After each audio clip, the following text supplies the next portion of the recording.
오늘 본문은요, 아마 익히 잘 알고 있는 내용이기도 할 거예요. 하지만 이 본문의 말씀을 한 줄로 요약한다 그러면 불신앙에 대한 말씀입니다. 불신앙이라고 한다면요, 예수를 믿는 믿음이 없다, 예수를 믿지 않는다, 믿음 없음에 대한 말이 바로 불신앙의 말이에요.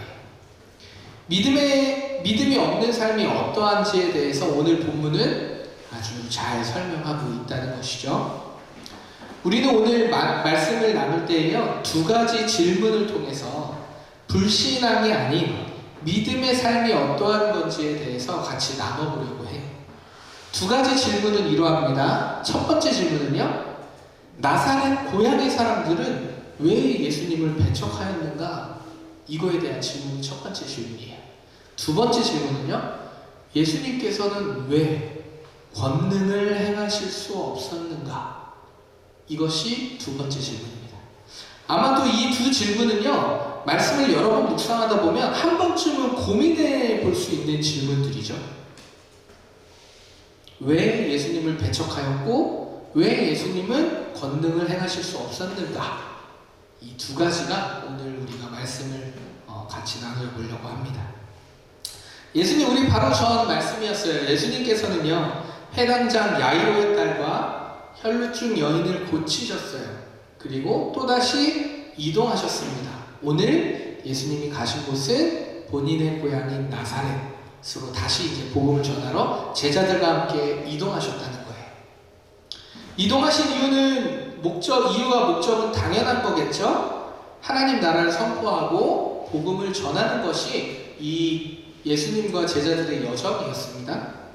근데 당연하게도 이제 그 여정 가운데 안식일이 되었어요. 그래서 예수님께서 회당을 가셔서 여전히 또 하시던 대로 말씀을 가르치셨습니다. 근데 마가복음의 말씀에서는요, 오늘 본 말씀은 짧게 가르치셨다라고 짧게 얘기하고 있지만, 이제 같은 내용의 본문을 다른 시각으로 보았던 누가복음의 말씀을 보면요, 어떻게 가르치셨는지 아주 자세하게 나타나 있어요. 예언자 이사야의 말씀을 인용하심으로 예수님 자신이 메시아임을 그 회당의 사람들에게 가르치셨다는 거예요.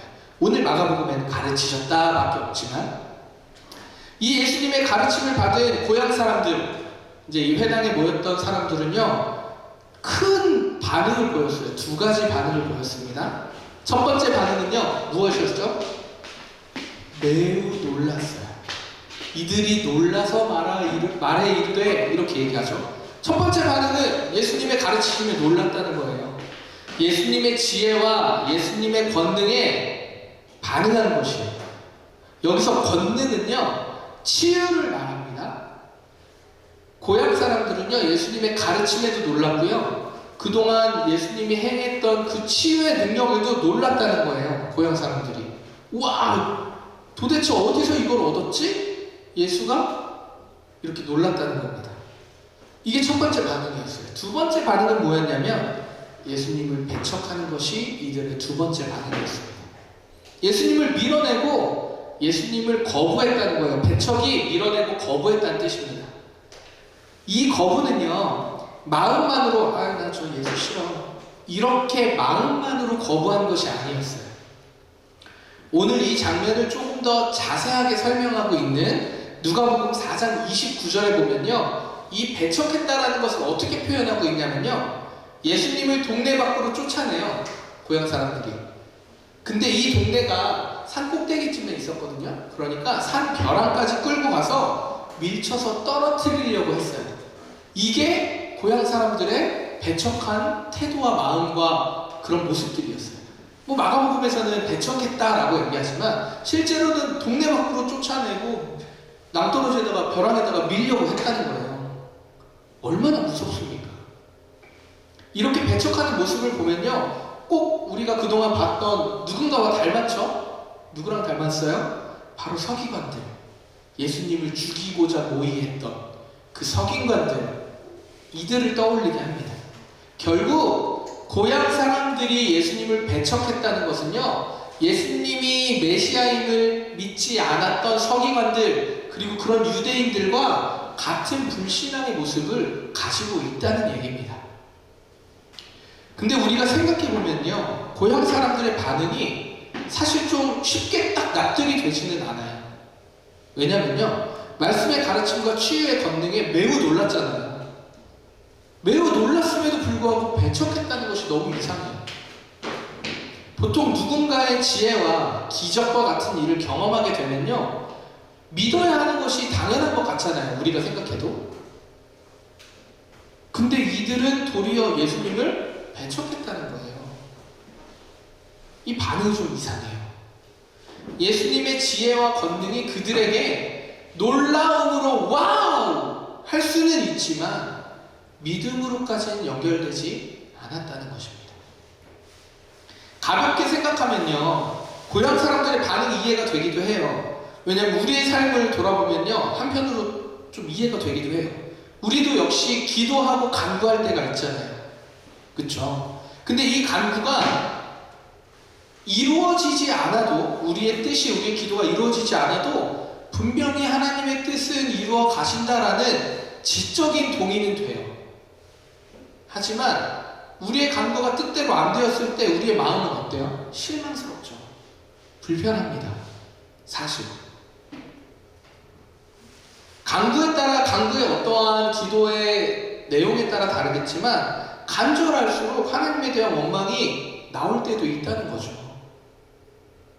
결국 기적과 같은 일들을 경험하면요, 뜻이 이루어지면 주님 믿겠습니다 이렇게 얘기하지만 우리의 깨달음과 놀라운 경험들이 반드시 꼭 믿음으로 연결되는 것은 아니라는 이야기이기도 합니다. 오늘 고향 사람들이 바로 그러한 모습이었던 거예요. 이것이 바로 예수님께서 계속해서 치유의 능력을 행하시면서 기적을 베푸시면서도 비밀을 유지하려고 하셨던 이유가 바로 여기에 있는 거죠. 기적을 보아도 그것이 믿음으로 연결되는 것은 아닐 수도 있었기 때문입니다. 우리가 시작할 때, 말씀을 시작할 때 던졌던 첫 번째 질문, 도대체 고향 사람들은 도대체 왜 예수님을 배척하게 되었을까? 지혜와 권능에 놀랐음에도 불구하고 벼랑에서 밀어버리려고까지 했던 그 이유가 도대체 무엇일까? 그것은요, 바로 익숙함에서 오는 잘 안다, 내가 잘 알고 있어 라는 착각이 있었기 때문입니다. 고향 사람들이잖아요. 고향 사람들이에요. 예수님이 태어나서 어린 시절부터 함께 봐왔던 사람들이라는 얘기예요. 꽃질질이 예수부터 봤다는 얘기예요. 그 누구보다 예수님에 대해서 잘 알고 있었던 사람들이에요. 그래서 오늘 본문에서도 본인들이 잘 알고 있는 내용들을 서술하고 있어요. 예수는 목수 아니었나? 야고보와 요셉과 유다와 시몬의 형이 아니었나? 예수? 또 그의 누이들은 모두 우리와 같이 지금 여기에 살고 있지 않아? 근데 어떻게 저런 능력을 가졌어? 도무지 믿어지지 않는데? 이렇게 얘기하는 거예요. 한마디로 내가 예수 잘 아는데 너무 이상하다.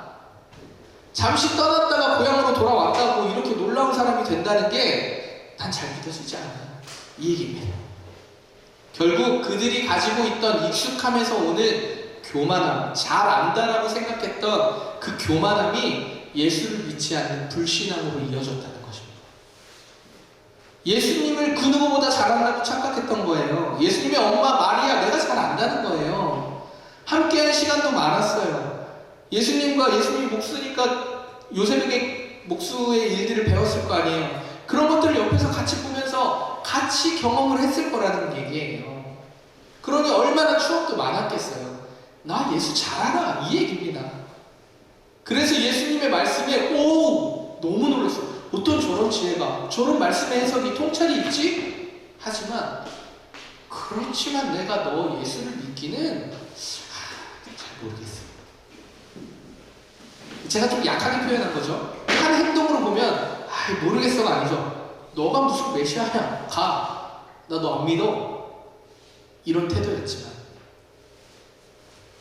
불신앙이 아닌 우리는 믿음을 가진 자들이잖아요. 근데 이 믿음을 가진 우리도 사실 좀 부끄럽지만 익숙하다고 우리의 신앙생활에 익숙해서 우리가 또 잘 안다라고 생각할 때 여러분이 있지 않으십니까? 신앙생활 한지 좀 오래되었고 말씀도 읽을 만큼 좀 읽어봤고 나름의 교리적인 부분도 내 나름대로 좀 가지고 있는데 그런데 날마다 새롭게 일하시는 하나님에 대한 기대보다는 나도 모르는 사이에 내 입으로 내 삶 잘 살아보려는 그런 태도가 우리 삶에 있지 않으십니까? 예수님을 믿다 보니까 괜찮다가도 어느 순간 나도 모르게 내 힘, 내 능력으로 이 믿음을 나타내려고 하는 우리의 모습들이 우리 삶에 있다는 것이죠. 우리의 삶에서 가장 조심해야 할 것이 있다면요, 바로 이것이에요.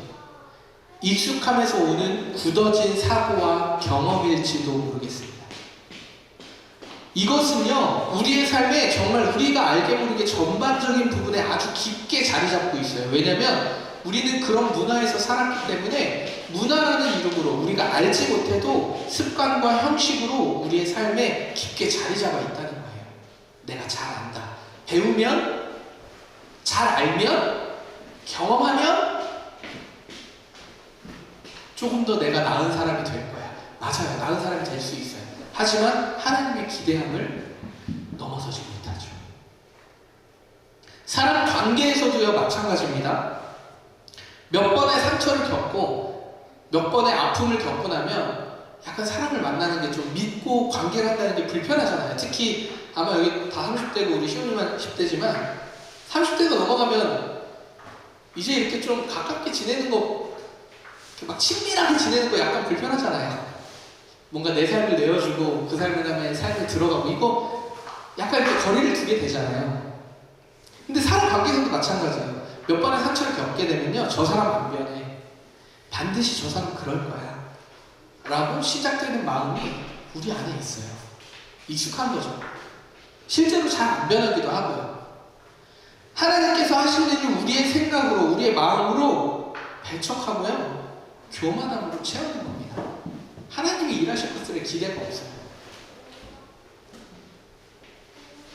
하나님께서 함께하는 오늘 이 시간, 바라기는 우리의 신앙에 익숙함에서 오는 굳어진 생각, 태도, 마음, 이것들이 새로워지기를 소망합니다. 또 말랑말랑한 마음으로 새 일을 행하실 하나님을 좀 기대하는 마음이 우리 안에 가득하여지기를 간절히 소망합니다. 두 번째 질문이었어요. 두 번째 질문이 무엇이었냐면, 예수님은 권능을 행하실 수 없는가? 마가복음은 이렇게 좀 문자적으로 좀 이상해요. 예수님이 진짜 권능을 행하실 수 없는 것처럼 표현을 했어요. 그래서 이 말씀을 읽을 때면 우리에게 혼란이 찾아옵니다. 어떤 혼란이냐면, 전능하신 예수님 왜 권능을 행하실 수 없지? 이 질문이 따라옵니다. 전능하시잖아. 근데 왜 권능을 행하실 수 없는 거지? 오늘 본문 5절은요, 아주 소수의 사람들만 고침을 받았다라고 얘기해요. 그리고는 권능을 행할 수 없었다. 그리고 그 마을 촌을 돌아다니면서 가르치셨다라고 얘기하고 있어요. 이 상황에서 전능하신 예수님께서는 알고 보니 전능하신 신이 아니었나?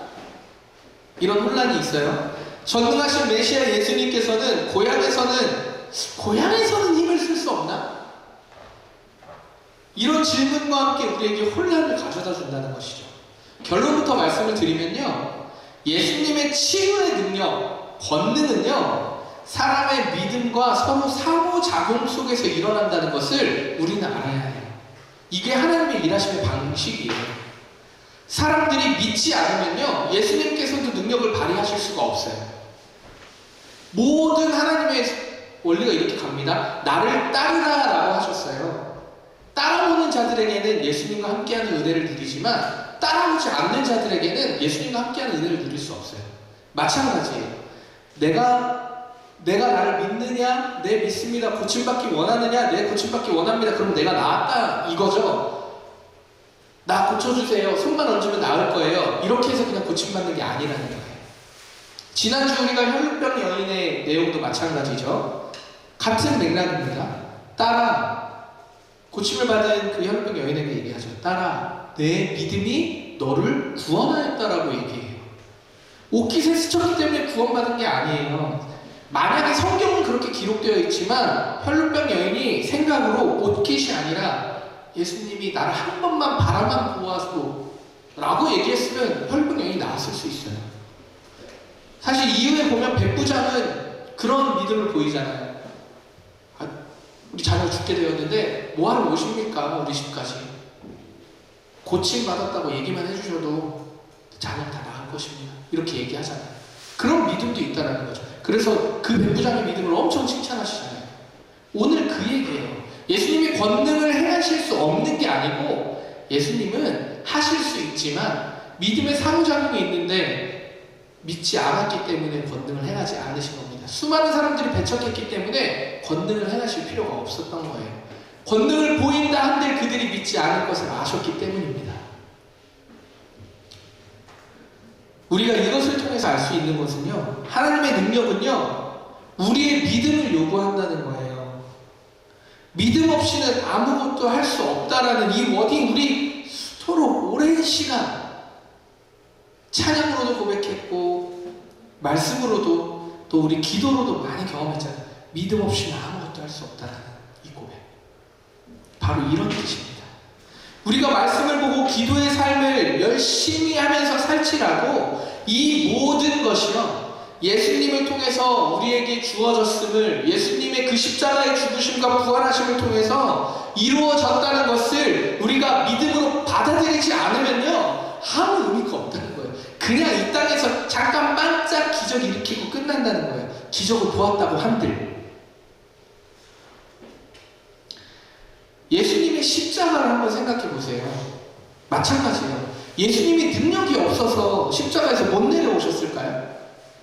그래서 사람들이 조롱하잖아요. 유대인의 왕이요, 내려와서 너를 구원해 보시지. 그렇게 하실 수밖에 없었어요. 예수님께서는. 사람이 아무리 노력해도 아무리 어떤 노력을 해도 갚을 수 없는 완전한 사랑을 죽음으로밖에 나타내실 수밖에 없었거든요. 그 죽음과 부활의 사랑을 통해서만 온전해질 수 있었어요. 믿음을 통해서만. 그렇기 때문에 그 길을 마련하시기 위해서 내려오지 않으신 거예요. 믿지 않았기 때문에. 십자가에 달린 예수를 아무도 믿지 않았기 때문에 예수님이 거기서 걸어서 뚜벅뚜벅 내려온다 한들 그들이 예수님이 메시아인 걸 믿었을까요? 모르겠어요. 하지만 저는 오늘의 이 하나님의 일하심의 원리를 본다면 믿지 않았을 거예요. 예수님이 그렇게 내려왔다 한들. 안 믿을 사람은 안 믿었을 겁니다. 이 모든 과정을 통해서 결국 우리에게 말씀하는 것이 무엇이냐면 믿음이라는 거예요. 사랑하는 믿음의 동역자 여러분, 성경의 말씀을 볼 때에 또 기도를 할 때에 우리의 믿음을 구하시기를 바랍니다. 믿음이 없이는 하나님의 은혜를 경험할 수 없어요. 잠깐 반짝, 물론 그것도 은혜예요. 하지만 하나님 앞에 하나님 주신 계명, 증인된 삶, 믿음의 삶을 나타내기에는 부족할 수밖에 없습니다. 은혜라 여기는 모든 것이 한순간에 나의 만족으로 채우기 위한 수단으로 바뀔지도 몰라요. 믿음이 없이는. 예수를 믿는 믿음이 없이는요, 열심히 기도했지만 열심히 또 내 삶을 살아서 최선을 다했지만 결국에 끝에 가서는 바뀌는 거예요. 나의 만족을 채우기 위한 수단이었어요. 로 바뀔 가능성이 높다는 거죠. 그래서 모든 말씀을 보고 신앙생활 할 때 여러분 믿음을 구하십시오. 그리고 믿음으로 살아내시기를 축원합니다. 말씀에 좀 결론을 맺을까요? 안 쳐도 돼요. 괜찮아요? 네. 오늘 손 많이 아파요. 이렇게 해서 혼자 저. 네. 고마워요. 예수님을 배척한 이유, 그리고 예수님의 권능의 제한에 대해서 우리는 오늘 살펴봤어요. 예수님을 배척한 이유는요, 예수님을 잘 안다는 착각, 익숙함, 거기서 오는 굳어진 마음과 태도라고 말씀드렸습니다.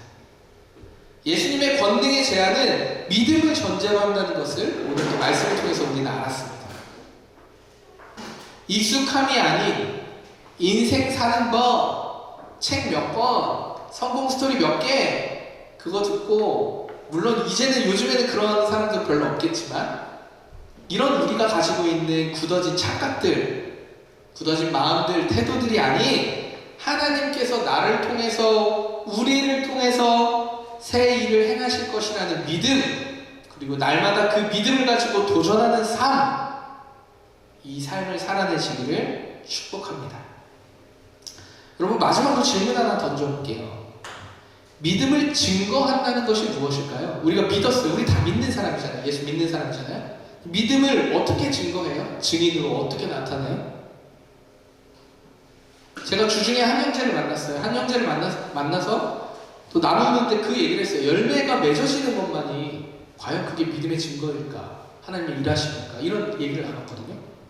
여러분, 열매가 반드시 맺어져야지만 이 전제 자체가 사실 좀 모순이기는 한데, 내가 기도하고 열매가 맺어져야지만 믿음이 있다라고 얘기할 수 있는 것일까요?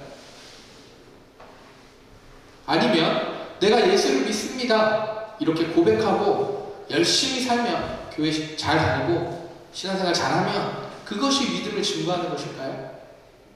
보이지 않는 믿음을 어떻게 우리의 살아가는 인간의 삶에서 증거할 수 있을까요?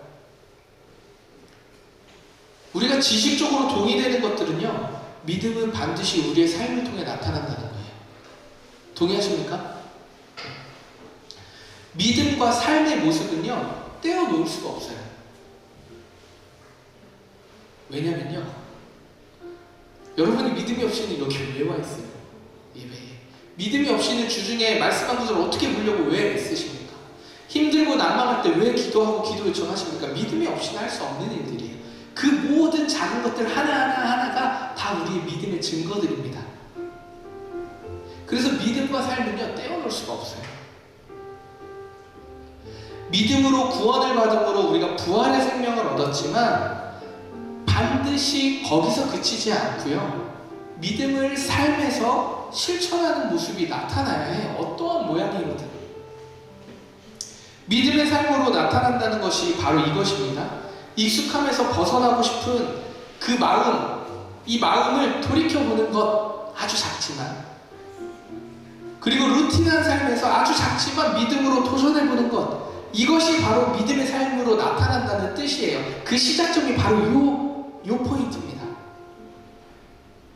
제가 주중에 있었던 일을 하나 말씀드릴게요. 아마 공감하시는 분도 계실 거고 아니실 수도 있는데, 여러분도 아마 이런 때가 있을 거예요. 무언가를 해야 해요. 반드시 해야 하는 일들이 있어요. 근데 그게 자꾸 손에 안 잡히는 거야. 생각만 하고 막상 시도를 하려니까 너무 힘들어요. 그리고 너무 귀찮아. 우리 시온이가 이렇게 많이 고개를 끄덕이는 건 도대체 왜 그러는 거죠?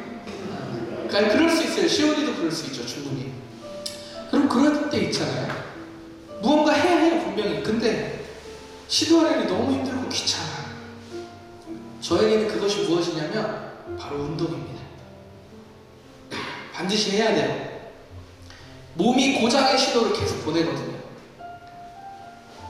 그래서 늘 운동해야지, 다이어트 해야지 이렇게 말만 하다가 제가 지난주 진짜 날이 너무 좋더라고요. 그래서 그냥 계획했던 게 아니고 날이 딱 좋길래 등산 갈까 생각이 딱 들었을 때, 아 몰라, 가자 하고 그냥 그 자리에서 그 생각이 들자마자 바로 등산을 갔어요. 근데 저희 알겠지만 저희 등산은 이제 말이 등산이지 동산이에요. 동산. 우면산은 동산이거든요. 되게 낮아요. 근데 너무 힘든 거예요. 체력이 얼마나 떨어졌는지 알겠는 게 한 10분의 1 갔나? 걸어서 그 입구까지 갔는데 너무 힘든 거예요. 입구에서 이제 올라가야 되는데 거기서 숨이 막 턱턱 막히는 거예요. 막 더운 날씨가 아닌데. 여러분 모두 아시겠지만 저는 무언가를 할 때 항상 준비를 철저히 해야 되는 사람이거든요. 그러니까 세팅이 다 돼 있어야 마음이 편한 사람이에요. 등산을 할 때도 그러면 얼마나 많은 준비가 필요했겠어요. 그러니까 루틴한 제 삶에서 이 등산 한번 시도해보는 게 되게 어려운 일이란 거예요. 왜냐면 생각할 게 너무 많은데, 정리할 게 너무 많은데 이 시간 내가 등산을 하는 게 과연 유익할까? 그러니까 자꾸 우선순위에 밀리거든요. 근데 결론적으로 너무나 기분 좋게 등산을 다녀왔어요.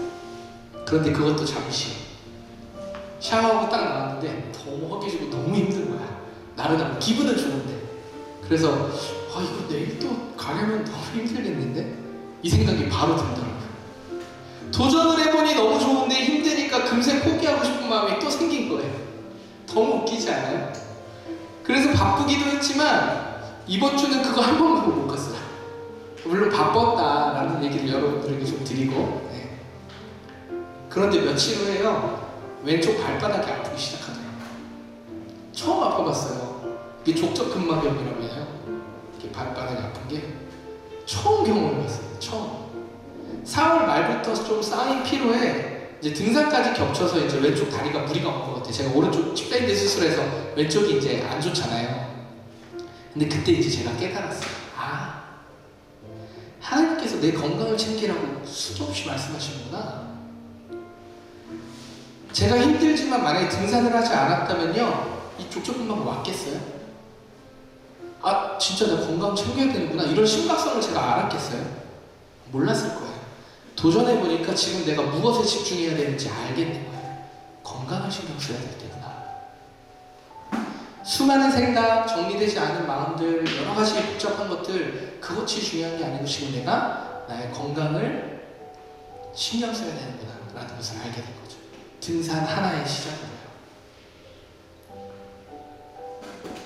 여러분, 이것이 믿음의 증거예요.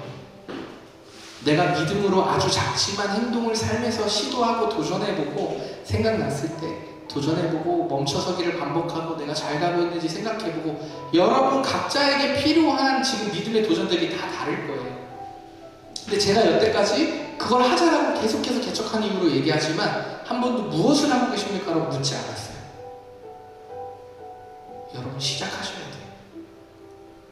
일주일의 삶을 일주일 단위로 끊어서 생각하십시오. 일주일에 한 번이라도, 내가 한 번이라도 무언가 믿음으로 도전해 보십시오. 그게 영적인 일이 아니어도 믿음의 도전이에요. 여러분, 이 착각하지 마세요. 믿음의 도전이라고 했을 때 말씀 몇 점 읽겠다, 기도하겠다, 이것만이 믿음의 도전이 아니에요. 우리의 전인격적인 삶을 통해 하나님 일하시거든요. 믿음의 도전은 내 삶의 모든 영역에 작지만 굳어진 내 마음, 굳어지고 지치고 게으른 내 몸과 마음의 태도를 바꾸는 아주 작은 시도점, 그것이 믿음의 도전이라는 얘기예요. 그걸 시도하세요. 거창하게 말해줘요. 저 등산했다고 믿음이라고 얘기하잖아요. 전 진짜 그게 믿음이라고 믿거든요. 믿음의 증거가 큰 게 아니에요. 익숙함과 굳어진 사고, 마음과 태도에서 벗어나서 나의 삶에서 나에게 맞게 아주 작지만 시도해보는 것, 도전해보는 것, 그리고 그걸 통해 하나님 말씀하시는 게 무엇인지 생각해보는 것. 이러한 믿음의 삶을 통해서 하나님의 일하심을 마주하게 되는 저와 우리 모두가 되기를 소망합니다. 각자의 삶에서 믿음의 도전을 하실 것을 권면하고 도전합니다. 그것이 무엇이든 좋아요, 여러분. 그리고 오늘 예배가 끝나면 결정하십시오. 오늘 안에 결정하세요. 내가 이번 주 중에 무엇을 하겠다. 생각해 볼게요. 조금 더 고민해 볼게요. 맞아요. 하지만 그러면 고민해 볼게요도 주중에 나의 믿음의 도전이 될 수도 있어요. 왜냐면 고민해 보려면 시간을 내야 되거든요. 고민해 볼게요 하고 시간을 안 낸다는 건 믿음으로 삶을 나타내지 않겠다는 뜻이에요. 진짜 주중에 제가 시간을 내서 고민해 봐야겠어요 했으면 주중에 시간을 내시는 게 믿음의 도전입니다. 이렇게 하시는 얘기예요. 이렇게 했을 때 우리 삶에 분명히 하나님의 일하심을 보게 될 줄 믿습니다. 오늘 본문 말씀 중에요, 참 위로가 되는 말이 있어요. 그게 바로 무엇이냐면 5절에 소수의 사람들을 고치셨다라는 말씀이에요. 우리의 믿음의 노력보다요 더 큰 것이 무엇인지 아세요? 벌써 제가 막 목사가 막 부담 팍팍 주는 것 같잖아요. 뭔가 해야 될 거. 근데 우리의 믿음의 도전보다 더 큰 게 무엇인지 아세요, 여러분? 예수님의 사랑이에요. 예수님의 궁휼하신 분, 예수님께서 궁휼하신 분이라는 것을 우리가 잊어서는 안 돼요. 무슨 말이냐면요, 오늘 본문의 5절에는요, 소수의 사람들은 고침을 받았어요. 무슨 얘기냐면 다 배척했지만 소수의 사람들이 믿음을 가지고 있었던 거예요. 그래서 예수 옆에 나아가서 고침을 받았다는 거예요. 예수님은 나오는 자들에게 절대 아니라고 얘기하지 않으십니다. 예수님은 사랑이시기 때문에. 여러분이 작지만 믿음으로 도전하고 하나님을 경험하고 싶습니다. 내 삶에 하나님의 일하심을 경험하고 싶습니다라는 그 간절함이 믿음 가운데 있을 때 하나님이 결코 가만히 내버려두지 않는다는 얘기예요. 소수의 사람들이 믿음을 가졌던 것처럼요. 그리고 그들이 고침을 받았던 것처럼요. 기억하십시오. 믿음은 삶으로 나타납니다. 하지만 우리의 삶의 도전보다 더 위대한 것은 하나님의 사랑이라는 것. 그래서 믿음으로 도전할 때 하나님은 우리의 그 도전 가운데 하나님의 사랑을 잔뜩 부어주십니다. 그런 사랑을 경험하는 여러분의 한 주의 삶, 믿음이 도전이 되는 삶이 되기를 간절히 축복합니다. 이 시간 같이 기도할까요?